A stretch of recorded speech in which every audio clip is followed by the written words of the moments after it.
سب سے پہلے ہمیں یہ غور کرنا ہے کہ ہم کون ہیں۔ ہم وہ لوگ ہیں جنہیں اللہ نے لاکھوں کروڑوں لوگوں میں منتخب کیا ہے اپنے گھر میں جانے کے لیے۔ احساس تلے دبے ہوئے لوگ کہ یار میں ہی اس کے گھر جا رہا ہوں، اللہ نے مجھے ہی بلا لیا ہے، بہت بڑا احساس ہے اگر کسی کو نصیب ہو جائے۔ انسان کی گردن اٹھتی نہیں، آنکھیں کھلتی نہیں۔ امام حسن رضی اللہ تعالیٰ عنہ صحابہ میں سے کثرت سے جاتے تھے، اور سیدنا عثمان غنی رضی اللہ تعالیٰ عنہ کثرت سے جاتے تھے، تو پیدل جاتے تھے اکثر حضرت حسن رضی اللہ تعالیٰ عنہ۔ لوگوں نے کہا کہ سواریاں موجود ہیں تو پھر آپ کا یہاں سے پیدل جانا، تو فرمانے لگے کہ جب انسان مالک کے حضور جائے تو پھر اسے عاجزی سے جانا چاہیے۔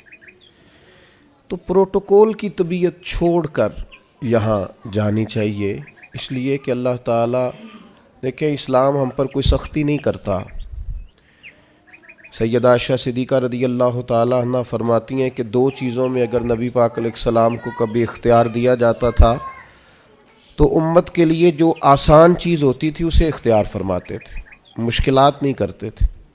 لیکن حج کے موقع پہ جس کو نہیں ہے عادت تامت باندھنے کی، اسے بھی باندھنی پڑے گی، سب کو ایک ہی جگہ رہنا پڑے گا۔ کیوں؟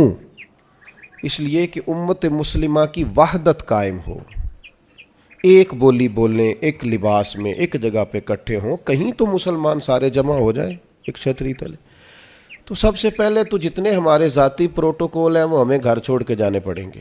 یقیناً لوگوں کے پاس پیسے بھی ہوں گے، عہدے بھی ہوں گے، لیکن اب بھئی آپ سارے ایک جیسے ہیں، اللہ کے مہمان ہیں۔ تو ایک بات تو یہ ضرور ذہن میں رکھنی چاہیے کہ ہمیں اپنے ذاتی پروٹوکول سسٹم کو یہاں ترک کر کے جانا ہے۔ دوسری بات یہ ہے کہ جب کوئی شخص کہیں سے کچھ مانگنے جاتا ہے، لینے جاتا ہے، تو اس کا کشکول سیدھا ہونا چاہیے۔ اس کی طبیعت اس طرح کی ہونی چاہیے کہ وہ کثرت سے استغفار کرے، زیادہ عبادات کرے۔ ہماری عادت نہیں ہوتی، حج ٹریننگ میں ہمیں سارے لوگ یہی بتاتے ہیں کہ زیادہ چلنا چاہیے، اور بالکل صحیح بتاتے ہیں۔ ہم زیادہ چلنے کے عادی ہوں گے تو پھر ہی وہاں جا کے چل سکیں گے۔ لیکن میں ایک بات یہ بھی کیا کرتا ہوں کہ حج پہ جانے سے پہلے نا ہمیں کو 2-3 گھنٹے مسجد میں بیٹھنے کی بھی عادت ڈالنی چاہیے، کیونکہ وہاں ہماری عادت نہیں ہوتی، اور وہاں ضروری کام یہ ہے کہ ہم حرم میں بیٹھیں عبادت کریں۔ 15 دن کا حج عمرہ، اور اس میں اگر ہمارا زیادہ وقت بازاروں میں گزر جائے تو میاں ہم تو عبادت کے لیے آئے، تو ہمیں یہ بھی عادت یہاں سے ڈال کے جانی ہے۔ کم حاجی ملتے ہیں یار ایسے جو کسی کونے میں بیٹھ کے تلاوت کر رہے ہیں، ورنہ تو جب احرام کی پابندیاں ختم ہوتی ہیں تو مینا کے اگلے 2 دن تو پھر ہم ایک دوسرے کا تعارف ہی کرتے رہتے ہیں، حالانکہ اس کا ہمیں کچھ فائدہ نہیں ہونے والا۔ عبادت کے دن ہیں، ریاضت کے دن ہیں، زیادہ سے زیادہ وقت اللہ کے لیے گزارا جائے۔ قرآن مجید نے کہا وَأَتِمُّوا الْحَجَّ وَالْعُمْرَةَ لِلَّهِ، حج اور عمرہ پورا کرنا پر کرنا اللہ کے لیے، رضا الہی پیش نظر رکھنا۔ سب سے بڑا جرم شرک ہے، اللہ شرک معاف نہیں کرے گا۔ وَيَغْفِرُ مَا دُونَ ذَلِكَ لِمَن يَشَاءُ، اس کے علاوہ ہر چیز بخش دے گا۔ تو یہ جو دکھاوا اور ریاکاری ہے، اس کو بھی نبی پاک نے شرک اصغر کہا ہے۔ کسی جگہ بھی اپنے دل میں یہ حج ایک ایسی چیز ہے جس کی حفاظت کرنی پڑتی ہے، اس کو محفوظ کرنا پڑتا ہے، اس کا خیال رکھنا پڑتا ہے۔ اگر اس کا خیال نہ رکھا جائے تو بڑی ساری محنت اور بڑا سارا پیسہ ضائع ہو جاتا ہے۔ تو عرض یہ کر رہا ہوں کہ ایک تو اپنا پروٹوکول سسٹم چھوڑ جائیں، آرام اپنا گھر چھوڑ کے جائیں، واپس آ کے آرام کیجئے گا۔ اور جو ماہر ہیں نفسیات کے وہ کہتے ہیں کہ اللہ جب بندے کی نیند پوری کرانا چاہتا ہے تو 20 منٹ بھی آنکھ لگ جائے تو نیند پوری ہو جاتی ہے، ورنہ 14 گھنٹے اے سی میں سونے کے باوجود بھی لوگ اس طرح اٹھتے ہیں کہ ان کا دل کرتا ہے ایک پیناڈول کی گولی مل جائے نا، کبھی جسم دکھ رہا ہے۔ تو نیند پوری کرنے نہیں وہاں جائیں، آپ آرام اور غصہ یہ 2 چیزیں گھر چھوڑ کے جائیں۔ خاص کر کے کہا وَلَا جِدَالَ فِي الْحَجِّ، حج میں جھگڑا نہ کرنا، اور بالخصوص جو اپنی فیملیز کے ساتھ جا رہے ہیں ان سے خاص کر گزارش ہے کہ وہ بالکل اپنے سارے معاملات، فیملی کی بحثیں گھر چھوڑ کے جائیں۔ غصہ نہیں کرنا وہاں جا کے، آرام پسند نہیں ہونا، گھر آ کے کریں گے انشاءاللہ۔ وہاں ویسے کوئی وہاں بے آرامی نہیں ہے، لیکن جو ہم عادی جس آرام کے ہوتے ہیں وہ بھی بہرحال وہاں میسر نہیں ہوتا۔ دوسری بات، ذوق شوق بڑی ضروری چیز ہے، سرمایہ ہے انسانی زندگی کا۔ حضرت شیخ ابو بکر شبلی رحمۃ اللہ علیہ سے کسی نے کہا تھا میرا اپنی بیوی سے بڑا سخت اختلاف ہے اور سال بھی بڑے گزر گئے ہیں، بچے بھی جوان ہیں، تو اب کوئی ایسی صورت بھی نہیں کہ علیحدگی ہو سکے تو کچھ بتائیں۔ تو فرمانے لگے کہ تو اصل میں نا اپنی گھر والی کی صرف منفی باتیں یاد رکھتا ہے، تو اس طرح کر آج سارا دن تلاش کر اس میں خوبیاں کیا ہیں، اللہ تیرے دین کو تازہ کر دے گا، تیرا اسے چھوڑنے کو جی نہیں چاہے گا۔ اپنے آپ کو تازہ رکھنے کے لیے ہمیشہ مثبت چیزیں پیش نظر رکھنی چاہیے۔ میں بھی اللہ کی توفیق سے حاضر ہوا ہوں، آپ بھی جا رہے ہیں، کئی آپ میں سے 2 دفعہ بھی جا رہے ہوں گے، وہاں جس کو اللہ نے بلایا ہے نا، خدا کی رحمت ہوئی ہے تو گیا ہے۔ اگر ہمیں کچھ پتہ ہے تو ہم وہاں لوگوں کی غلطیاں نکالنے نہیں گئے، اپنی معافی لینے گئے۔ اس لیے مثبت باتیں ذہن میں رکھ کے جائیں۔ اور تیسری گزارش آپ سے یہ ہے کہ نبی کریم علیہ السلام نے فرمایا جلد بازی شیطان کی طرف سے اور بردباری رحمان کی طرف سے۔ ہم حج کرنے گئے، ہمیں کوئی کام نہیں ہے، کس بات کی جلدی ہے؟ آپ اطمینان سے اپنے سارے حج کے ارکان کو ادا کریں، اطمینان سے آپ عرفات میں دعائیں مانگیں، کچھ بھی نہیں ہوگا، آپ کو معذور لوگ پیدل چلتے نظر آئیں گے وہاں۔ اطمینان سے آپ اپنے ہاں اس طرح کا اطمینان نہ کریں کہ قافلے سے بچھڑ جائیں اور آپ کو ڈھونڈا جائے، لیکن یہ کہ جلد بازی نہیں، کچھ بھی نہیں ہونے لگا۔ طواف زیارت کا ٹائم 12 ذی الحج تک ہے، آپ 12 تک وہی ہیں، آپ سکون سے اطمینان سے لوگوں کو لے کے چلیں گے، آپ کو اس میں فائدہ نظر آئے گا۔ چوتھی گزارش یہ ہے کہ اسلام مذہب کیا ہے؟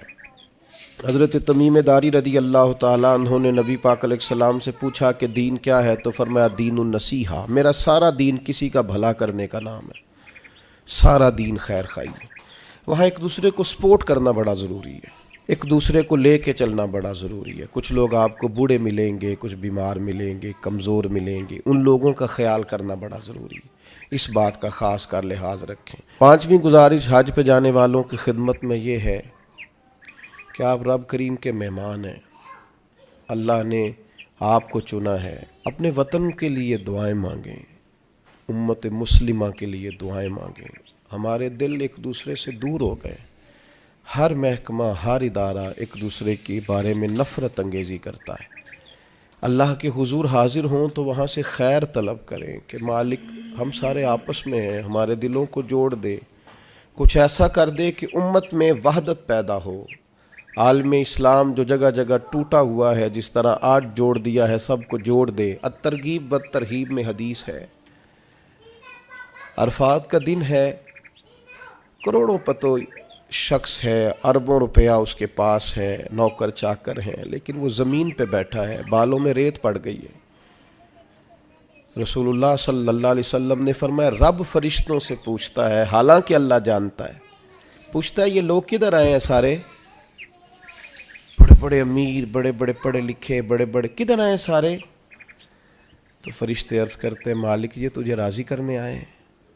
تو اللہ فرماتا پھر گواہ ہو جاؤ، میں نے سب کی بخشش کر دی، میں نے ان کو معاف کر دیا، ان کے لیے جنت کا فیصلہ کیا۔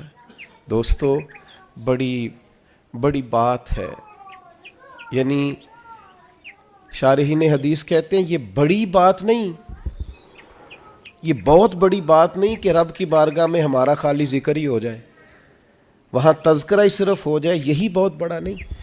تو بہت ذوق سے، بہت شوق سے جائیں، تو اطمینان کے ساتھ آپ سارے ارکان ادا کریں۔ پھر جب رسول رحمت علیہ السلام کے حضور جائیں تو درود و سلام کی کثرت کریں، وہاں جائیں تو کثرت درود و سلام آپ کے آل پر، آپ کے اصحاب پر خوب درود بھیجیں، وہاں اپنی حاضریاں خوبصورت کریں، عنوان زندگی نئے طور پر شروع کریں، یعنی یہ ایک نئی زندگی ہے حج کے بعد، بالکل نئی۔ رسول اللہ صلی اللہ علیہ وسلم نے فرمایا جو حج کر کے آیا اس طرح ہو گیا جس طرح آج ماں کے پیٹ سے پیدا ہوا۔ تو اس کو بھی تو چاہیے نا نئے سرے سے چیزیں ترتیب دے، صرف یہ اپنے پیٹ کو نہ بدل لے آ کے کہ اب مطلب یہ کہ ساتھ حاجی بھی لکھ دو، یہ باقاعدہ اپنے رویے بدلے، طرز زندگی بدلے۔ میں آپ سے پھر یہی عرض کروں گا کہ کشادہ سینے کے ساتھ، کشادہ دل کے ساتھ اور بڑے حوصلوں کے ساتھ ہمیں سفر کرنے کی کوشش کرنی ہے۔ آپ جتنی زیادہ اپنی طبیعت میں حسن رکھیں گے، ٹھہراؤ رکھیں گے، بردباری رکھیں گے، اتنا حج کا سفر آسان ہوگا۔ حضرت ابراہیم ابن ادم سے کسی نے کہا تھا آپ نے بڑے لمبے لمبے سفر کیے ہیں، اتنی چھوٹی زندگی میں اتنے سفر؟ فرمانے لگے 2 سواریاں پاس تھیں، تکلیف کبھی ہوئی نہیں۔ کہا کون کون سی؟ فرمانے لگے ایک صبر کی، ایک شکر کی۔ یہ 2 سواریاں ساتھ تھیں، لہٰذا کبھی آزمائش نہیں دیکھی۔ آپ کو بہت سارے لوگوں نے کہا ہوگا کہ حج میں مشکلات آتی ہیں، سب کی رائے اپنی جگہ پہ درست ہے۔ میری رائے یہ ہے کہ جو مالک بلاتا ہے وہ سارے راستے آسان کیے دیتا ہے، کچھ بھی نہیں ہوتا، ہر چیز بڑی آسانی سے ہو جاتی ہے۔ ہم نے تو یہ دیکھا ہے، جو یہاں بہت تھکتے تھے نا، ہم طواف زیارت کے لیے گئے تو سب سے اوپر جگہ ملی طواف کرنے کی، کچھ پتہ نہیں چلتا، اتنی آسانی سے سارا کچھ ادا ہوتا ہے۔ بڑی چیزیں تو ویسے ہی بندہ بھول جاتا ہے۔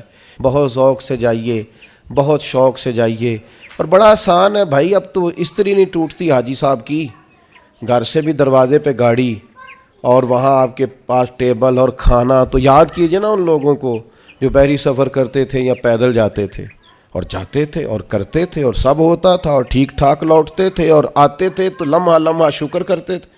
تب آپ دیکھیے کتنی آسانی سے سارے کام ہوتے ہیں، کتنی سہولیات ہیں۔ بس ذوق شوق، تحمل، بردباری، محبت، پیار، استغفار۔ ابھی سے موبائل کو وقت دینا کم کر دیں۔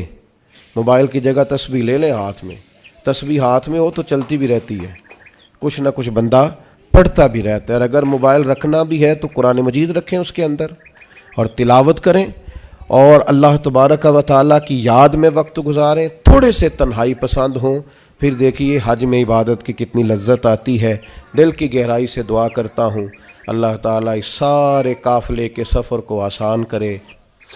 کچھ باتیں حقیقت ہوتی ہیں اور کچھ یوں لگتا ہے کہ یہ شاعرانہ تخیل ہے، اور شاید کسی اچھے ادیب کی گھڑے ہوئے جملے ہیں، یا کسی اچھے مقرر کی اچھے لب و لہجے کا شاخسانہ ہے۔ کسی شخص نے کہا کہ مجھے بھوک لگی تھی، میں نے روٹی کھائی، میرا پیٹ الحمدللہ مزیدار کھانا کھا کے بھر گیا۔ یہ تو ایک حقیقت ہے، بات فٹافٹ سمجھ میں آ گئی۔ ایک شخص نے کہا کہ میں شدید پیاس کے عالم میں تھا، پھر میں گھر پہنچا، ٹھنڈا اور مزیدار شربت مجھے پلایا گیا تو میری طبیعت بڑی سیر ہو گئی۔ یہ بات بھی بالکل سمجھ میں آتی۔ لیکن ایک شخص نے کہہ دیا کہ یار میرا بیٹا روٹی کھا رہا تھا تو اس نے جب تسلی سے روٹی کھائی تو میرا پیٹ بھی بھر گیا۔ اب یہ بات تھوڑی ٹھہر کے سمجھ میں آتی ہے، یہ فٹافٹ سمجھ میں، لوگ کہتے ہیں تو شاعری ہے، یہ تو تخیل ہے، یہ تو آپ نے ادیبانہ جملہ بولا ہے۔ یار میرے دوست بڑا پریشان تھا تو مجھے رات کو نیند نہیں آئی، تو لوگ کہتے ہیں یار یہ فٹافٹ ہضم ہونے والی بات، اس پہ تھوڑا وقت لگتا ہے کہ گھر میں دوست پریشان تھا تو اس کی وجہ سے مجھے رات کو نیند نہیں آئی، تو ذرا تھوڑا سا نا اس کو سمجھنے میں ٹائم لگتا ہے۔ وہ بیٹا سعودی عرب میں رہتا تھا تو اماں اس کی رات کو فٹافٹ اٹھ کے بیٹھ گئی گھبرا کے۔ خاوند نے پوچھا تجھے کیا ہوا؟ تو کہنے لگی مجھے لگتا ہے کہ بیٹا نا پردیس میں کچھ پریشان ہے۔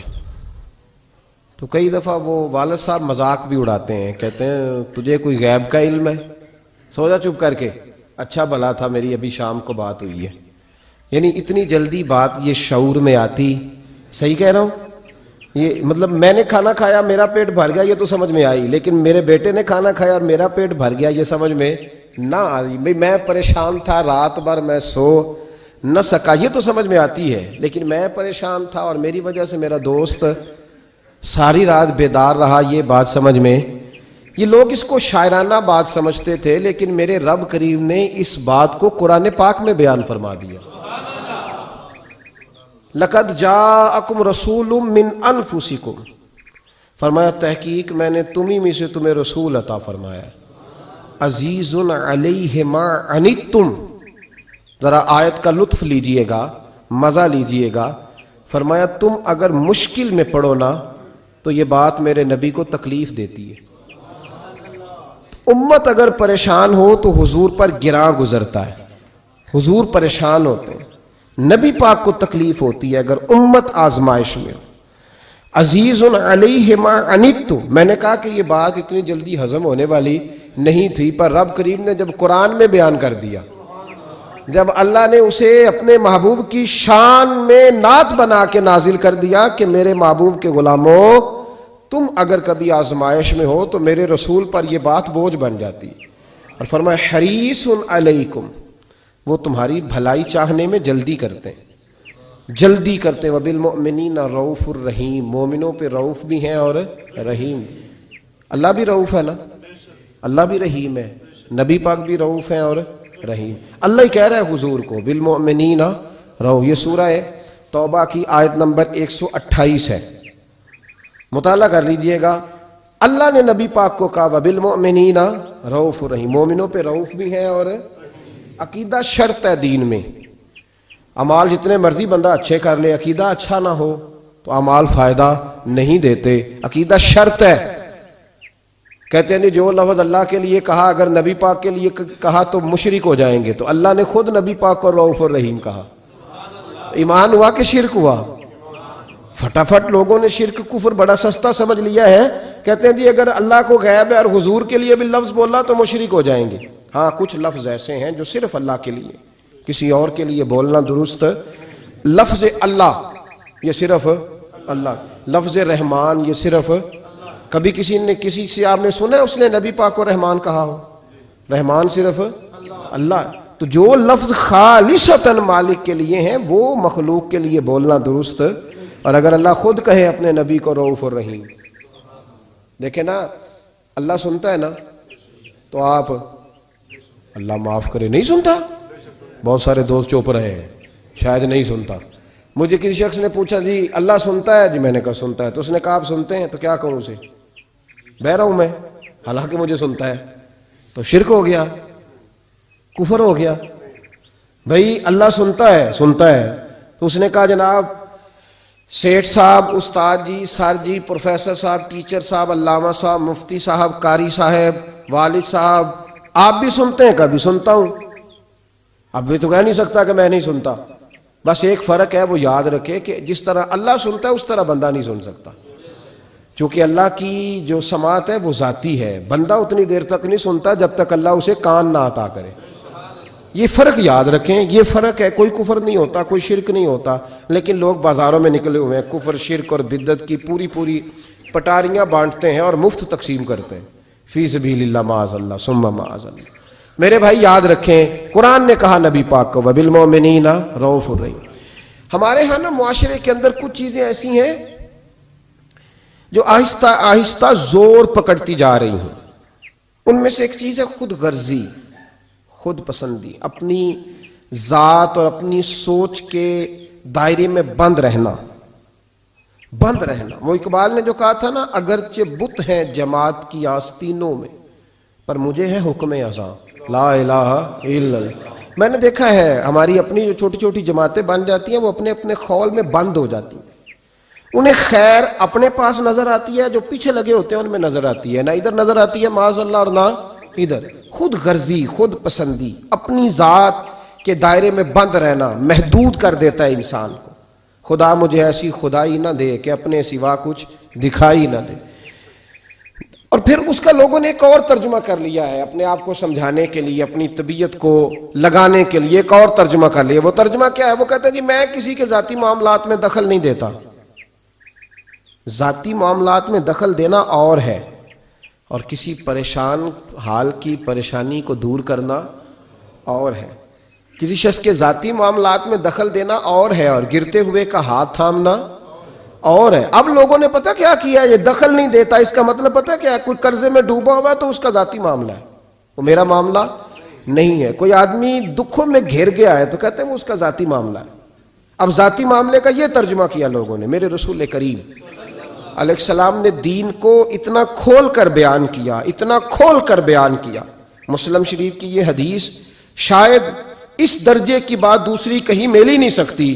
رسول پاک علیہ السلام نے فرمایا قیامت کے دن رب کریم ایک بندے سے فرمائے گا کہ میں بھوکا تھا تو نے مجھے روٹی کیوں نہیں دی؟ اللہ فرمائے گا میں پیاسا تھا تو نے پانی نہیں پلایا، میں بیمار تھا تو تیمارداری کرنے نہیں آیا۔ بندہ عرض کرے گا مولا تو کھانے سے، پہننے سے، پینے سے، بیمار ہونے سے بے نیاز ہے، یہ کیسے ہو گیا؟ تو رب کریم فرمائے گا وہ تیرے پڑوس میں جو میرا بندہ بیمار تھا، وہ جو بھوکا اور پیاسا تھا، تو بس تجھے سمجھ ہی نہیں آئی۔ اتنے بڑے لفظ آپ کو حدیث میں دوسرے، اور صحیح مسلم کی حدیث ہے، فرمایا میں بھوکا تھا، میں پیاسا تھا۔ اس میں کوئی شک نہیں کہ جب آپ کسی کے ذاتی معاملات میں مداخلت کرتے ہیں تو آپ کو پریشانی اٹھانی پڑتی ہے، لیکن نیکی ہوتی تب ہے جب آپ پریشان ہوتے ہیں، نیکی ہوتی ہی تب ہے جب آپ، توجہ ہے میری بات پر آپ حضرات؟ کچھ باتیں آپ سننا چاہ رہے ہیں جو میں ابھی کروں گا نہیں، میں وقت آنے پہ کروں گا۔ کچھ چیزیں آپ سننا چاہ رہے ہیں حالات پر، لیکن میں ابھی بات بس اتنا آپ کو بتاؤں گا کہ انشاءاللہ تعالی یہی چراغ جلے گا تو روشنی ہوگی، یہ میں آپ کو بتاؤں گا انشاءاللہ تعالی، اور بڑی خیر ہوگی، بڑی خیر۔ آپ ہمارے چہرے دیکھ رہے ہیں، طبیعتیں دیکھ رہے ہیں، یہ نور بھرا انداز دیکھ رہے ہیں، اس کا مطلب یہ ہے کہ تیز ترین ہوا بھی کچھ چھتوں کو نہیں گرایا کرتی، بس آپ سمجھ لیں بات کو۔ تو بس کچھ لوگ اپنے آپ پہ تھوڑا سا کنٹرول کریں، جن کو حقیقتوں کی خبر نہیں وہ ذرا تبصرے کرنے سے بچیں، اس لیے کہ عالم کی عزت نبی پاک کی عزت ہے، یہ خود رسول پاک نے بیان فرمایا، وہ ذرا تبصرے کرنے سے بس اتنی بات کہتا ہوں۔ اور میں دعا مانگ رہا ہوں کئی دنوں سے کہ خاصہ خاصان رسول وقت دعا ہے۔ تو بہرحال میں کچھ چیزیں ہیں جن کو کسی موقع پر انشاءاللہ تعالی ہم اس پر بات کریں گے، ابھی جو بات کر رہا ہوں آپ صرف اسی پہ توجہ رکھیں، آج اسی کو سنیں، اسی کو سنیں، اور آپ دیکھیں کہ الحمدللہ تبارک و تعالی کچھ چراغ ایسے ہوتے ہیں جو تیز ہوا میں بھی چلتے ہی رہتے ہیں، اور ان کی روشنی، اقبال نے کہا تھا ہوا گو تند و تیز ہے لیکن چراغ اپنا جلا رہا ہے، وہ مرد درویش حق نے جس کو عطا کیے ہے انداز خسروانہ۔ تو بہرحال الحمدللہ اعلیٰ احسان ہی کچھ آزمائشیں بتلاتی ہیں کہ آزمائش آئی ہے تو کوئی خیر تھی تو آئی ہے نا، کچھ مسئلہ تھا، تو جب آزمائشیں آتی ہیں تو اس کا معنی ہے کہ حق تھا تو آزمائش آئی۔ بہرحال اللہ تبارک و تعالی بڑا فضل فرمانے والا ہے، ان مع العسر یسرا فان مع العسر یسرا۔ بہرحال آمدہ برسر مطلب جو کہہ رہا ہوں آج صرف اسی پہ توجہ رکھیں آپ حضرات۔ میرے نبی کریم علیہ الصلاۃ والسلام کا جو حضور نے ہمیں جو مزاج دیا، حضور ذاتی، جب آپ کسی کا ذاتی معاملہ لیتے ہیں نا، ہمارے یہاں پتہ کیا حال ہے، وہ پیر صاحب باقی تو ہر معاملے میں مرید سے توقع رکھتے ہیں کہ وہ میرے ہر معاملے میں دخل اندازی کرے، یعنی میں اگر روڈ پہ نکلوں تو استقبال بھی کرے، اور میں چندے کا اعلان کروں تو چندہ بھی دے، میری جماعت کو بھی آگے بڑھائے، لیکن اس کا کوئی مسئلہ ہے تو پھر اس کا ذاتی ہے۔ نبی پاک نے ہمیں یہ مزاج، میں لاہور میں تھا، سفر جب لوگ زیادہ کرتے ہیں تو تجربہ بھی ان کا بڑھتا جاتا ہے، لوگوں سے بندہ جیسے جیسے ملتا ہے، تو ایک شخص نے مجھے کہا، شاید میں نے پہلے بھی بتایا تھا، کہنے لگا جی کچھ مریدوں کو منع کریں، انہوں نے رکشے پہ لکھوایا ہو سب میرے پیر کی دعا ہے۔ تو دیکھیں نا، آپ کوئی سوچنے والا کہے گا کہ رکشہ ہی ملا ہے پیر کی دعا سے، تو ان کو منع کریں، تو آپ کہہ دیں ذرا، آپ کی بات زیادہ دور جاتی ہے۔ تو میں نے کہا چلو اس طرح کرتے ہیں، مرید کو منع کر دیں وہ رکشے پہ نہ لکھوائے کہ میرے پیر کی دعا ہے، تو پیر چلو اپنی پجاروں پہ لکھوا لے کہ سارا میرے مریدوں کا نذرانہ ہے، وہ چلو لکھوا لے، یہ تو اجازت ہونی چاہیے نا، وہ تو ذرا اپنی بڑی پجاروں کے پیچھے لکھوا لے، چونکہ وہ تو کوئی کام نہیں کرتا، تو وہ تو یہ نیکی کرے نا۔ باقی کسی شخص کا جب جو لوگ آپ کے دائیں بائیں ہوتے ہیں نا، آپ کے خدمت گزار ہوتے ہیں، آپ کے ساتھ اٹیچ ہوتے ہیں، ان کے اگر اوپر غربت آتی ہے، پریشانی آتی ہے، آزمائش آتی ہے، تکلیف آتی ہے، تو وہ ان کا ذاتی معاملہ نہیں، میرے نبی پاک نے اسے ذاتی معاملہ نہیں کہا۔ حضرت ربیعہ بن کعب کی وہ حدیث تو سارے لوگ سناتے ہیں کہ وضو کرایا کرتے تھے، تو نبی پاک نے فرمایا کچھ مانگ لے، انہوں نے جنت میں نبی پاک کا پڑوس ہی مانگ لیا، یہ بخاری میں موجود ہے۔ لیکن وہ والی حدیث بھی پڑھو کہ جب نبی پاک نے انہیں کہا کہ ربیعہ تو مجھے وضو کراتا رہتا، شادی کیوں نہیں کرتا؟ حضور نے نہیں فرمایا کہ اس کا ذاتی معاملہ ہے، میں شادی کراؤں گا، میں اس کام میں کیوں آؤں گا، شادی کیوں نہیں کرتا؟ عرض کی حضور کوئی کاروبار نہیں، کوئی معاملہ نہیں، کوئی رنگ روپ نہیں، اور آپ کی خدمت سے بھی رک جاؤں گا۔ کہتے ہیں حضور خاموش ہو گئے۔ اگلے دن پھر پوچھا نکاح کیوں نہیں کرتے؟ میں نے کہا حضور نہ کاروبار ہے، نہ گھر ہے، نہ مکان ہے، نہ رنگ روپ ہے، کون رشتہ دے گا؟ جب میں یہ کہہ کے باہر نکلا نا، حضور خاموش ہو گئے، تو میرے دل میں خیال آیا ربیعہ تو بحث کیوں کرتا ہے، اور ان کو بتاتا ہے جنہیں اللہ نے سارا کچھ ہی عطا فرمایا ہوا ہے۔ حضور کہتے ہیں شادی کیوں نہیں کرتا؟ تو چپ کر کے کہہ دے محبوبہ جیسے دل کرتا ہے ویسے کر دے، تو آگے سے دلیلیں دیتا پھرتا ہے، یہ بھی کو بات ہوئی؟ فرماتے ہیں اگلے دن میں نے ارادہ کر لیا، حضور نے اگر آج کہا تو کہہ دینا یا رسول اللہ جیسے دل ہو کرے۔ میں نے وضو کرایا، میرا خیال تھا حضور یہاں روک کے کہیں گے، یہاں روک کے کہیں گے، پر حضور نے آج بات ہی کوئی نہ کی۔ میں دیر تک سوچتا رہا یہاں کہیں گے یہاں کہیں گے، پر آج حضور نے بات ہی نہ کی۔ میں پچھتا رہا تھا کہ 2 دن موقع ملا میں نے ضائع کر دیا۔ فرماتے ہیں وضو پورا کرا کے جب میں باہر نکلا، دروازے تک پہنچا تو محبوب نے آواز دی، بات سن۔ میں ٹھہر گیا، فرمایا شادی کیوں نہیں کرتے؟ کہتے ہیں میرا تو دل پھولوں کی طرح کھل اٹھا۔ میں نے کہا یا رسول اللہ جیسے دل کرتا ہے کرا دے۔ نبی پاک علیہ الصلوۃ والسلام نے فرمایا فلاں قبیلے کے سردار کے پاس جاؤ، اسے کہا اپنی بیٹی کا نکاح تیرے ساتھ کر دے۔ کہتے میں گیا، تھوڑی دیر کے لیے توقف کیا انہوں نے، لیکن پھر وہ راضی ہو گئے۔ میں واپس آیا، سنو یہ جی اس کا ذاتی معاملہ ہے، لیکن نبی پاک نے دیکھا کہ اس کو ضرورت ہے میری، اس کا نکاح نہیں ہو رہا، گھر نہیں آباد ہو رہا، تو حضور نے پورا کردار ادا کیا۔ میرے محبوب کریم علیہ الصلوۃ والسلام نے حضرت حارثہ بن نعمان کو بلایا، فرمایا تیرا ایک مکان خالی ہے؟ کہ یا رسول اللہ ہاں۔ فرمایا یہ میرے ربیہ کو دے دے، اس میں رہا کرے گا، دلہن کو لائے گا۔ حضرت بریدہ اسلمی کو بلایا، فرمایا کہ کھجور کی گٹھلی کے برابر سونا چاہیے۔ یا رسول اللہ کس لیے؟ فرمایا میرے اس غلام نے اپنی بیوی کو حق مہر دینا ہے۔ حضرت سیدنا عثمان غنی کو بلایا، تیسرے صحابی، فرمایا ایک مینڈے کا بندوبست تو نے کر کے دینا ہے۔ حضور کس لیے؟ فرمایا میں نے اپنے غلام کا ولیمہ کرنا ہے، بکرے کا بندوبست کر۔ ساری تیاریاں کر کے دیں۔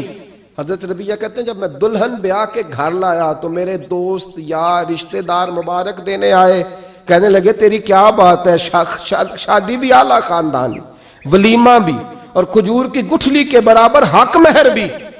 تو حضرت ربیہ رو پڑے، فرمانے لگے میں تو کالا کلوٹا حبشی غلام تھا، سلام بھی کوئی نہیں لیتا تھا، مجھے مبارک نہ دو، میرے مصطفیٰ پہ درود و سلام پڑھو۔ یہ سارا حضور کا کرم ہے۔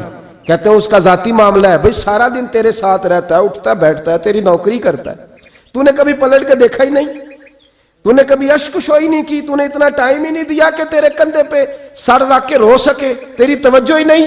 نبی رحمت علیہ السلام دائیں بائیں والوں آگے پیچھے والوں کا خیال رکھتے، جہاں جس کو ضرورت ہوتی حضور اس کی ضرورت میں پہنچتے، اشک شوئی کرتے، نبی پاک پیار کرتے۔ کہتے ہیں اس کا ذاتی معاملہ ہے، میں کیا کروں؟ سنو، حضرت جابر بن عبداللہ رضی اللہ تعالیٰ عنہ کے جو والد تھے نا حضرت عبداللہ بن عمر رضی اللہ تعالیٰ عنہ، وہ اعلیٰ ترین احد کے شہید ہیں کہ نبی پاک فرماتے ہیں رب کریم نے خود ان سے گفتگو فرمائی ہے، خود ان سے گفتگو کی اللہ تبارک و تعالیٰ نے۔ حضرت جابر بن عبداللہ کے والد عبداللہ بن عمر احد میں شہید ہو گئے تھے، 6 یا 10 بہنیں تھیں ان کی، قرضے چڑھ گئے، کاروبار میں نقصان ہو گیا۔ ضروری نہیں کہ کوئی آدمی دھوکے بازی ہو تو وہ مقروض ہوتا ہے، یہ ضروری نہیں۔ تلک الایام نداولھا بین الناس، اللہ لوگوں کے دن پھیرتا ہے، حالات تبدیل کرتا ہے۔ اب صحابی پہ کچھ شک کر سکتا ہے؟ لیکن حضرت جابر کہتے ہیں اتنا قرضہ چڑھ گیا کہ ایک ایک بال میرا قرضے میں ڈوب گیا۔ قرضے بڑے دینے تھے، مقروض آتے، تنگ کرتے۔ خود نبی کریم علیہ السلام نے فرمایا ہے کہ جو مقروض ہوتا ہے وہ قیدی ہوتا ہے، جب تک قرض دے نہیں لیتا اتنی دیر تک وہ آزاد نہیں ہوتا۔ حضرت جابر ابن عبداللہ کہتے ہیں میرے باغ میں کھجوریں پکی تھیں، یہ بخاری میں بھی ہے، کنز العمال میں بھی ہے، ابن کثیر میں بھی ہے، امام حلبی نے سیرت حلبیہ میں بھی لکھا ہے، 20 درجنوں کتابوں میں آپ کو روایت ملے گی۔ فرمانے لگے کھجوریں جب میری پک کے تیار ہو رہی تھیں تو مقروض جب پیسے لینے آتے تو میں کہتا قرضے یہ کھجوریں پکتی ہیں تو دیتا ہوں۔ یہ ہم پنجاب کے لوگ کیا کہا کرتے تھے، ہاڑی سونی جی، یہاں چاول کی فصل پہ، یہاں گندم کے، ہم نے تو کپڑے لیے ہوتے تھے ادھار دکانوں سے کہ فصل پکتی ہے تو پھر دے دیتے ہیں، کہ کھجوریں پکتی ہیں تو دیتا ہوں۔ فرماتے پتہ مجھے بھی تھا کھجوریں زیادہ تھوڑی ہیں اور جن کے پیسے دینے ہیں وہ پیسے، فرماتے ہیں کھجوریں پک گئیں، اتاری تو یہ تو 11 گنا بھی اور ہوں تب بھی قرضہ نہیں اترتا۔ کہتے ہیں میں نے دوستوں سے، یاروں سے، رشتہ داروں سے، وہ جو کہتے نہیں کوئی حکم ہوا تو بتانا، پھر جس دن بندہ حکم بتاتا ہے اس دن کہتے ہیں آج سویرے ہی بچہ پیسے لے گیا ہے، یہ تو 2 گھنٹے پہلے بتاتا تو تیرا کام، ہنس رہے ہیں آپ بیچ بیچ میں سے، 2 گھنٹے بعد لیٹ ہیں آپ، بلکہ کئی تو پونے گھنٹے کا ٹائم دیتے ہیں، کہتے ہیں پونا گھنٹہ پہلے تو آ جاتا تو تیرا کام بس، اور جب بھی آپ فون کرو اسے اگلی دفعہ کریں تو پھر شاید آدھے گھنٹے کا ٹائم دے دیں کہ آدھا گھنٹہ ہو گیا تو لیٹ ہو گیا، ورنہ کام بالکل تیار تھا۔ اور ہمارے زمانے میں تو دوستی قائم رکھنی ہے تو صرف اس سے رہ سکتی ہے جسے آپ کام نہ بتائیں، حالانکہ اس دوست کا کیا مطلب، دنیا تے جو کام نہ آیا اوکھے سوکھے ویلے، اس بے فیضے سنگی کو لو بہتر یار اکیلے، کیا مطلب ہے؟ کام بتایا تو رفو چکر ہو گیا، معنی کیا ہوا اس بات کا؟ میرے رسول کائنات علیہ السلام کے صحابی کہتے ہیں سب سے کہا پر کسی نے نہ سنی، جب میں تھک گیا نا تو میں دروازہ رسول پہ چلا گیا، یا رسول اللہ یا رسول اللہ یا رسول اللہ، حضور قرضے زیادہ ہیں، کھجوریں کم ہیں، یہودیوں کے پیسے ہیں وہ مانتے نہیں، نبی پاک نے فرمایا ان سے کہو تھوڑے تھوڑے لے لیں باقی پھر دے، حضور نہیں مانتے۔ حضور کہہ سکتے تھے سلمان جاؤ بات کر کے آؤ، جاؤ بلال صہیب جاؤ، کون جاتا ہے مقروضوں کی سفارش کرنے؟ کہتا ہے بھائی میں نہیں بیچ میں آؤں گا، اتنے پیسے اوہ میں اپنے موبائل فون بند کر جاتے، کوئی پوچھے نہ۔ لیکن نبی کریم علیہ السلام نے فرمایا سنو، خود رسول پاک نے، خود نبی پاک نے، حضور نے فرمایا چل میں تیرے ساتھ چلتا ہوں، چل میں تیرے ساتھ چلتا ہوں، مقروض کے ساتھ، امیر کے ساتھ نہیں، اس کے ساتھ نہیں جس نے پیسے لینے ہیں، بلکہ حضور مقروض کے ساتھ، گرے ہوئے کے ساتھ چلے، چل میں چلتا ہوں۔ یہودی تک گئے، فرمایا کچھ لے لے، یہ بیچارہ دھوکے باز نہیں الجھ گیا ہے، غربت، کچھ لے لے باقی پھر دے دیں گے۔ کہنے لگا سارے ہی لینے ہیں۔ جب اس نے بات نہ مانی تو پھر یہ اللہ کے رسول ہے نا۔ اعلیٰ حضرت فرماتے ہیں میرے کریم سے گر قطرہ کسی نے مانگا دریا بہا دیے، دوربے بہا دیے۔ یہ دوربے کیا ہوتے ہیں؟ یہ مجھے پوچھا تھوڑے دن پہلے ایک شخص نے، آپ سنتے رہتے ہیں نا شعر، آپ تو ترجمہ پوچھتے ہی نہیں نا، کبھی پوچھ لیا کریں کہ اس کا معنی کیا ہے، کبھی پرچی لکھ لیا کریں تاکہ کوئی جب آپ سے پوچھے تو یہ دوربے کیا ہے۔ لفظ دوربے ہے ہی نہیں، اصل میں اعلیٰ حضرت کو پڑھتے نہیں نا لوگ، تو انہیں پتہ ہی نہیں وہ بات کتنی اعلیٰ، یہ لفظ دوربے نہیں ہے۔ اعلیٰ حضرت کہتے ہیں میرے کریم سے گر قطرہ کسی نے مانگا دریا بہا دیے ہیں، دور بے بہا دیے ہیں۔ دور علیحدہ ہے اور بے بہا، دور کہتے ہیں ہیرے کو، ایک معنی ہیرا ہے، دور بے بہا، بے بہا کی تو سمجھ آتی ہے نا، دور بے بہا دیے ہیں یعنی ہیرے بے بہا دیے ہیں اسے۔ اب سمجھ آئیے بات کی، دریا بہا دیے ہیں، دور بے بہا دیے ہیں، یہ معنی ہے شعر کا۔ تو جب وہ نانا مانا یہودی تو نبی کریم علیہ السلام فرمانے لگے نہیں تو پھر پورے لینے ہیں؟ کہنے لگا جی پورے لینے ہیں۔ حضور فرمانے لگے کل آ جانا سارے دے دیں گے، پورے پیسے تیرے ملیں گے، تو آ جانا۔ حضرت جابر ابن عبداللہ کو حضور نے فرمایا کھجوریں اتار کے نا تو اپنے باغ میں ڈھیر لگا اور میں آیا۔ حضرت عمر حدیث کے راوی ہیں، فرماتے ہیں بس رسول پاک چل پڑے، حضور نے کندھے پہ رومال رکھا، حضور چل پڑے، کوئی چٹائی نہیں بچھائی، حضرت جابر کہتے ہیں کوئی صوفہ نہیں رکھا، کوئی پھولوں کے ہار نہیں، حضور آئے، 2-3 چکر میرے باغ کے لگائے اور کھجوروں کے ڈھیر کے پاس بیٹھ گئے، فرمایا بلا جس کے پیسے دینے، بلا، اب تنگی یہ داماں پہ نہ جا اور بھی کچھ مانگ، بلا۔ فرماتے بندے کو بلایا، حضور نے فرمایا کتنے پیسے؟ حضور اتنے درہم دینار ہے۔ فرمایا کھجوریں تولتا جا اور دیتا جا۔ فرماتے ہیں میں دیتا گیا، میں نے کہا حضور اس کے پیسے پورے ہو گئے۔ حضور مسکرا کے فرمانے لگے چل 4-5 کلو کھجوریں اضافی دے دے، کوئی حرج نہیں۔ کہتے ہیں وہ بھی دے دی۔ حضور نے فرمایا بلا دوسرے کو، فرمایا اس کو بھی بلایا، تولتا گیا، دیتا گیا، حضور پورے ہو گئے۔ نبی کریم علیہ السلام نے فرمایا چل 4-5 کلو کھجوریں زیادہ دے دے۔ کہتے ہیں قرضے بھی دے دیے، 5-5 کلو کھجوریں بھی زیادہ دے دی۔ محبوب اٹھے، کچی زمین پہ بیٹھے تھے، حضور نے لباس مبارک کو جھاڑا، رومال کندھے پہ رکھا، فرمایا میں مسجد جا رہا ہوں، وہاں آ کے مجھے خبر دینا، وہاں آ کے مجھے بتلانا کہ جب میں آیا تھا تب کھجوریں زیادہ تھی کہ جب واپس گیا ہوں تب زیادہ ہے۔ وہاں مجھے آ کے اطلاع دینی ہے، بتانا ہے مجھے، وہاں آ کے میں جا رہا ہوں مجھے بتانا ذرا وہاں آ کے۔ حضرت جابر ابن عبداللہ کہتے ہیں میں نے کھجوریں تولی، میں تھک گیا، ڈھیر تو چھوٹا تھا پر وزن ہی بڑا نکلا۔ کہتے ہیں میں تھک گیا، جتنی دی تھی نا اس سے زیادہ تول کے باقی پڑی رہنے دی۔ میں مسجد میں گیا، ذرا لفظ سننا حدیث کے، کہتے ہیں مسجد میں گیا، جا کے عرض کی یا رسول اللہ میں تول آیا ہوں، جب آپ آئے تھے تھوڑی تھی اور جب واپس آئے ہیں تو کئی گنا بڑھ گئی ہیں۔ حضور نے پتہ کیا فرمایا؟ فرمایا یہ بات نا جو تو نے مجھے بتائی ہے، یہ بات ذرا میرے عمر فاروق کو بھی بتا۔ عمر بڑا راضی ہوگا. عمر کو بھی بتلا یہ بات. گویا نبی پاک کے معجزات کی، فضائل کی، شمائل کی باتیں جب بتائی جاتی تھیں صحابہ کے دل ٹھنڈے ہوتے تھے. عمر کو بھی بتا، عمر راضی ہوں گے. جناب جابر ابن عبداللہ رضی اللہ تعالیٰ عنہ فرماتے ہیں میں حضرت عمر کے پاس گیا، میں نے کہا عمر میری یہ رائے تھی کہ جتنی میری کھجوریں ہیں 11 گنا اور بھی اتنی ہوں تو پھر بھی قرضہ نہیں اترتا، لیکن سارے قرضے بھی اترے، 5-5 کلو کھجوریں بھی زیادہ دے دی اور پہلے سے زیادہ کھجوریں پڑی ہیں. تو کہتے ہیں حضرت عمر کی آنکھیں روشن ہو گئیں، چہرہ مسکرانے لگا، کہنے لگا تو اب بتا رہا ہے نا، اب واپس آ کے رزلٹ سنا رہا ہے، تو صحابہ سے پوچھ لے جب نبی کریم گئے تھے تو میں نے اسی وقت کہا تھا، حضور کے جاتے ہی میں نے کہا تھا اب دیکھنا رب کریم جابر بن عبداللہ پر ساری ہی رحمتیں نازل فرما دے، اللہ ہر قسم کا کرم فرمائے گا، خیر ہی خیر ہو جائے گی. دیکھ لے میں نے پہلے بتلا دیا. میرے نبی پاک سلام چھوٹی چھوٹی باتوں کا خیال رکھتے، چھوٹی چھوٹی چیزوں پر توجہ دیتے، خیال کرتے کس کو کس وقت کس چیز کی کہاں حاجت ہے، اس کی وہ حاجت پوری کی جاتی، اس کا دھیان رکھا جاتا. حضرت جابر خود فرماتے، یہ مسلم کے لفظ ہے، فرماتے ایک دفعہ میں حضور کے ساتھ جہاد پہ گیا تھا، میرا اونٹ کمزور تھا، میں پیچھے رہ گیا. ہمارے یہاں شرط لگتی ہے نا، اللہ تعالیٰ خیر فرمائے، ایک بھائی گاڑی خریدتا ہے پھر دوسرا چاہے زیور بیچے اس نے بھی خریدنی ہوتی ہے ورنہ گھر میں گھسنے کی اجازت نہیں ملتی. بہت سارے خرچے، یہ جو جوائنٹ فیملی سسٹم ہے نا، اکٹھے جہاں بھائی رہتے ہیں 3 4 5 6، اس کے بہت سارے خرچے ضد کی وجہ سے بڑھ جاتے ہیں. اس نے کیا ہے تو لہذا میں نے بھی، ہوتا ہے نا جی ایسے. تو پھر اس ضد میں کوئی پیچھے پلٹ کے نہیں دیکھتا کہ چلو جو پیچھے رہ گیا اس کا بھی ہاتھ پکڑے ساتھ آ جائے، دوڑتے رہتے ہیں. اس میں بیچارے کئی تھک جاتے ہیں، کئیوں کے پیر دوڑ دوڑ کے سوج جاتے ہیں، بڑے مسئلے بنتے ہیں، لیکن پیچھے پلٹنے کو کوئی تیار ہے؟ اس دوڑ نے ہمیں تھکا کے رکھ دیا.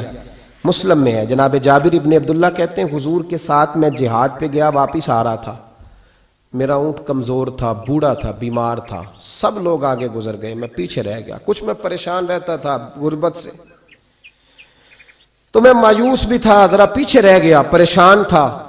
فرماتے ہیں نبی پاک نے نا 2-3 دفعہ پلٹ کے دیکھا. ادھر دیکھو، میں نے اپنی زندگی میں بڑے لوگ دیکھے ہیں، وہ امیروں میں چلے گئے، پیچھے پلٹ کے انہوں نے غریبوں کو کبھی نہیں دیکھا کہ وہ ایک دوست ہوتا تھا ہمارا جو ماڑا ہے، غریب ہے، پلٹ کے نہیں دیکھا. کہتے ہیں نبی کریم علیہ السلام نا آگے گئے، سب سے آگے. حضور نے 2 4 5 دفعہ نا پیچھے پلٹ کے دیکھا. جابر ابن عبداللہ کہتے ہیں جب میں نظر نہ آیا تو میرے محبوب کا انداز کریمانہ دیکھیں، حضور اعلانیہ فرمانے لگے بھئی مجھے جابر نہیں نظر آ رہا. بے خبر ہو جو غلاموں سے، وہ آقا کیا ہے، وہ آقا کیا ہے. یہاں ہمارے استاد جب یہ حدیث پڑھا رہے تھے نا، یہ حدیث پڑھا رہے تھے تو اچانک رونے لگ گئے.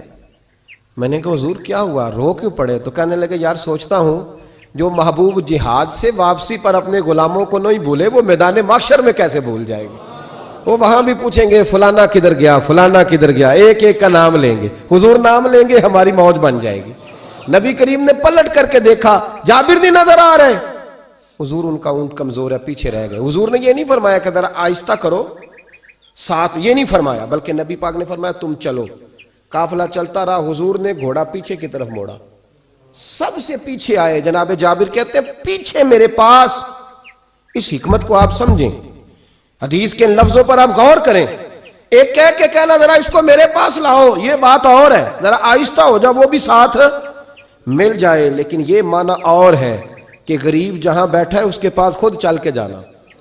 حضور خود پلٹ کے پیچھے آئے اور فرماتے میں جو کہ پریشان تھا تو محبوب میری طرف دیکھ کے فرمانے لگے اس کو دوڑاتا کیوں نہیں، پیچھے کو رہ گیا. تو کہتے ہیں مایوس بندہ، پریشان بندہ کبھی کبھی وہ اس طرح بولتا ہے کہ جیسے کڑ رہا ہے، تھوڑا سا نا سخت ترش باتیں بھی کرتا ہے. کہتے ہیں میں نے اس عالم میں نا، میں نے کہا حضور اس قابل ہوتا تو سب کے ساتھ مل نہ جاتا، کمزور ہے، ماڑا ہے، مہران ہے، اور وہ بھی پرانی جو چل ہی نہیں سکتی. یہ کہاں یا رسول اللہ دوڑے گا، اس قابل ہی نہیں ہے. حضور اس قابل ہوتا تو قافلے کے ساتھ نہ ہوتا. کہتے ہیں حضور نے میری طرف توجہ فرمائی، میں باتیں کر رہا تھا اپنے اندر کی پریشانی کی تو حضور مسکراتے جا رہے. حضور کے ہاتھ میں چھڑی تھی، فرمانے لگے ایسے ہی تو باتیں کر رہا ہے. نبی پاک نے اونٹ کی پشت پہ چھڑی لگائی اور فرمایا تو دوڑتا کیوں نہیں، بڑے ہلکے سے مسکرا، اوے تو دوڑتا کیوں نہیں. تو جناب جابر ابن عبداللہ کہتے ہیں جو سب سے پیچھے تھا نا وہ سب سے آگے نکل گیا، وہ دوڑتا گیا، دوڑتا فرماتے ہیں میرا چہرہ بھی عجیب سا، لوگ میرے انداز دیکھیں کہ یہ کیسے آگے نکل گئے، کیسے، کبھی نہ سوچ یہ کیسے نکل گیا، بس سمجھ لے آگے وہی نکلا ہے جسے مصطفیٰ کی تھپکی مل گئی ہے۔ تو یہ نہ کہ سیاست کر گیا، چلاکی کر گیا، بس تھپکی مل گئی تو بات بن گئی۔ کہتے ہیں میں نکل گیا آگے، حضور کی تھپکی جو ملی تھی۔ حضرت جابر ابن عبداللہ کہتے ہیں حضور گھوڑا دوڑا کے میرے پاس آئے، خود حضور نے میرا اونٹ تیز کرایا نبی پاک کی برکت سے۔ تو قریب آ کے فرمانے لگے ٹھہر جا یار، ہم بھی تیرے قافلے میں، ہمیں بھی ساتھ لے لے۔ فرماتے اب تو میں رو ہی پڑا کہ خود بھیک دیں، خود ہی کہیں منگتے کا بھلا ہو، ٹھہر جا یار ہمیں بھی ساتھ لے لے۔ جناب جابر ابن عبداللہ رضی اللہ تعالیٰ عنہ فرماتے ہیں کہ جگہ پڑاؤ کیا، رکے، ٹھہرے کھانے پینے کو، نماز پڑھنے۔ نبی کریم نے مجھے بلایا، میں حاضر ہوا تو کہا یا رسول اللہ حضور حکم۔ تو محبوب فرمانے لگے جابر یار تیرا اونٹ میں نے نرالا ہی دیکھا، بوڑھا ہو کے سب سے آگے نکل جاتا ہے، بیمار ہو کے، کمزور ہو کے۔ کہتے ہیں میں چہرہ دیکھتا جا رہا ہوں کہ حضور سارا ہی پتہ ہے آپ کو، میں کیا عرض کروں۔ تو محبوب فرمانے لگے پسند آ گیا، بیچ نہیں دیتے میرے ہاتھ؟ کہا یا رسول اللہ آپ رکھ لیں، حضور آپ کا ہی ہے۔ فرمایا نہیں میں پیسے دوں گا۔ کتنے کا ہے؟ کہا یا رسول اللہ آپ رکھ لیں۔ فرمایا پیسے دوں گا۔ یا رسول اللہ مارکیٹ میں جاؤں تو 6-7 دینار کا بکے گا۔ فرمایا نہیں بھائی میں تو پورے 10 دوں گا۔ 6-7 نہیں، میں تو پورے، حساب سیدھا، 6-7 کا کیا حساب ہوا، 10 پورے کا۔ حضور پھر بندہ نوازی ہے نا، کون بول سکتا ہے۔ حضور نے فرمایا بلال تیرے پاس 10 دینار تھے؟ حضور ہیں۔ فرمایا ان کو دے دو، اونٹ کے پیسے رکھ لو اور مال نہ مدینے جا کے دے دینا۔ جابر ابن عبداللہ کہتے ہیں میں مدینے گیا شام کو، میں نے نہ کبھی اپنے اونٹ کی اتنی خدمت نہیں کی جتنی اس دن کی۔ میں نے اسے بڑے پیار سے نہلایا، میں نے نئی رسی خرید کے اسے نکیل ڈالی، آج محبوب کی بارگاہ میں لے کے۔ اللہم صلی علی سیدنا و مولانا محمد بقدر حسنہ و جمالہ و جودہ و نوالہ و صحبہ و آلہ۔ اللہم صلی علی سیدنا و مولانا محمد معدن الجود والکرم وآلہ و صحبہ و بارک وسلم۔ یا ارحم الراحمین، یا ارحم الراحمین، یا قاضی الحاجات، یا مجیب الدعوات، یا حلال المشکلات، یا دافع البلیات، یا مسبب الاسباب، یا قاضی الحاجات، یا رحمان یا اللہ، یا کریم یا اللہ، یا ستار یا اللہ، یا غفار یا اللہ، یا کریم یا اللہ، یا عزیز یا اللہ، یا ستار یا اللہ۔ اے ہمارے پروردگار 10 سال پورے ہو گئے، خدا بندہ ایک چھوٹا سا پیغام تھا، تو نے فضل فرما دیا۔ اے اللہ ہم پلٹ کر جب دیکھتے ہیں تو 1% بھی ہم اس قابل نہیں کہ تیرے دین کی کوئی بات کر سکیں، کوئی پیغام دے سکیں۔ اللہ کئی سالوں سے یہ دوست صبح کی نیند چھوڑ کے یہاں حاضر ہوتے رہے، مائیں، بہنیں، بچیاں، بوڑھے، بچے، اے اللہ بندوبست کرنے والے سب سے پہلے آتے رہے۔ خدا بندہ تیرے قرآن مجید کو پڑھا ہے، ہم کمزور تھے بس تیری دی ہوئی توفیق سے پڑھا ہے۔ خدا بندہ ان میں سے ایک بات بھی تجھے پسند آئی ہے تو ہمیں معاف فرما دے، ہم سے درگزر فرما، ہمارے حال پہ رحمت فرما۔ رمضان آیا تھا پھر بیت رہا ہے، اللہ ہماری کمزوریاں، ہماری کوتاہیاں پھر ایک دفعہ پیش نظر ہیں۔ اے عرش و فرش کے مالک، برے ضرور ہیں، کمزور ضرور ہیں، گناہگار ضرور ہیں، پر تو ہمارے دلوں کے حال جانتا ہے، ہم تیرے غدار نہیں ہیں۔ اے اللہ ہم صحیح ہونا چاہتے ہیں، ہماری نیتیں بھی ٹھیک ہیں، ارادے بھی ٹھیک ہیں، عمل میں کمزوری ہے، ہم پر ایک رحمت کی نظر کر دے، ہم پر ایک رحمت کی نظر کر دے۔ اے مالک کریم ایک نظر کرم سے دیکھ تو صحیح، یہاں غریب بھی بیٹھے ہیں، بوڑھے بھی بیٹھے ہیں، مجبور بھی بیٹھے ہیں، کئی رو رو کے تیری بارگاہ میں فریاد کرنے والے بیٹھے ہیں۔ اے اللہ بھول ضرور جاتے ہیں پر بندے تو تیرے ہیں، بھٹک ضرور جاتے ہیں پر غلام تو تیرے محبوب کے ہیں۔ ہمارے حال پہ رحمت فرما، اللہ ہمیں معاف فرما دے، اللہ ہم سے حساب نہ پوچھیو، اللہ ہمیں بغیر حساب معاف فرما دے، اللہ ہمیں بغیر حساب کے معاف فرما دے، اللہ ہم سے درگزر کرنا۔ جب قیامت کے دن ازل کا بازار لگے اللہ ہم سے درگزر فرمانا، ہماری پردہ پوشی فرمانا، اگر ہمیں عزت دی ہے تو عزتوں پہ دوام دینا، اللہ ہمیں ذلتوں سے محفوظ رکھنا۔ عرش و فرش کے مالک، میں تو نے بہت ساری نعمتیں نہ بغیر مانگنے کے دی ہیں۔ ہم کمزور تھے، تو نے صحت دی، ہم کمزور تھے، تو نے اولاد کی نعمت دی، پھولوں کی طرح کے خوبصورت بچے دیے۔ اے اللہ تو نے ہمیں وفادار قسم کے دوست دیے، اے اللہ پیار کرنے والے ساتھی دیے، ٹوٹ کر چاہنے والے دیے۔ اے اللہ تو نے بغیر مانگے ہمیں نیک صالح استاد دیے، بزرگ دیے، شیخ دیے۔ اے اللہ بغیر کسی لالچ کے پالنے والا باپ دیا، شفقت کے بازو پھیلانے والی ماں دی۔ ہم تیرا شکر ادا نہیں کر سکے، اللہ ہمیں شکر کی توفیق عطا فرما دے، اللہ ہمیں شکر کی توفیق عطا فرما دے، اللہ ہمیں شکر کی توفیق عطا فرما دے۔ اللہ اگر ہم بھول جائیں تو ہم سے درگزر فرما، اے اللہ ہمارے حال پہ رحمت فرما۔ میں صبح دیکھتا رہا کس طرح بوڑھی مائیں گاڑیوں میں بیٹھ کے آتی ہیں، بہنیں گاڑیوں میں بیٹھ کے آتی ہیں۔ اللہ ان بیچاریوں کے کئی دکھ بھی ہیں، ان کی کئی تکلیفیں بھی ہیں، یہ کئی جگہ آزمائش کا شکار۔ ایک بزرگ فون کر کے کہہ رہے تھے بیٹی بڑی پریشان ہے، اللہ کریم سب پہ اپنا فضل فرما دے۔ ہم دنیا کے دھتکارے ہوئے تیرے دروازے پہ آ کے بیٹھ جاتے ہیں، ہماری مدد فرما، ہمیں لوگوں کا محتاج نہ فرما۔ اے اللہ یہ بوڑھے بیمار لوگ جو صبح چل کے تیرے اور تیرے محبوب کی رضا کے لیے آتے رہے، ان کے قدموں کو قبول فرمانا، ان کی کوششوں کو قبول فرمانا۔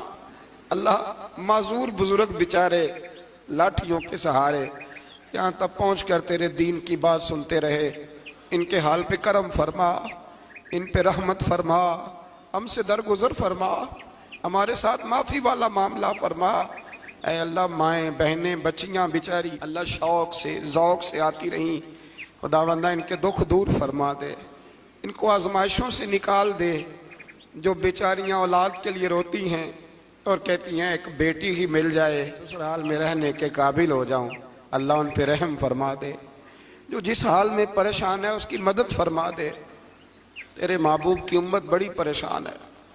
اے اللہ ختم قرآن کا موقع ہے، رمضان کی جاتی ہوئی گھڑیاں ہیں، اے اللہ پوری دنیا میں رسول اللہ کے غلاموں کا خون بہہ رہا ہے۔ اے اللہ اتنی بڑی دنیا میں برما کے مجبوروں کو رہنے کو جگہ نہیں مل رہی، سالوں بیت گئے، کشمیر کی بچیاں روتی ہیں، اللہ فلسطین کی مائیں پکارتی ہیں، پاکستان کی سڑکوں پہ روز خون بہتا ہے۔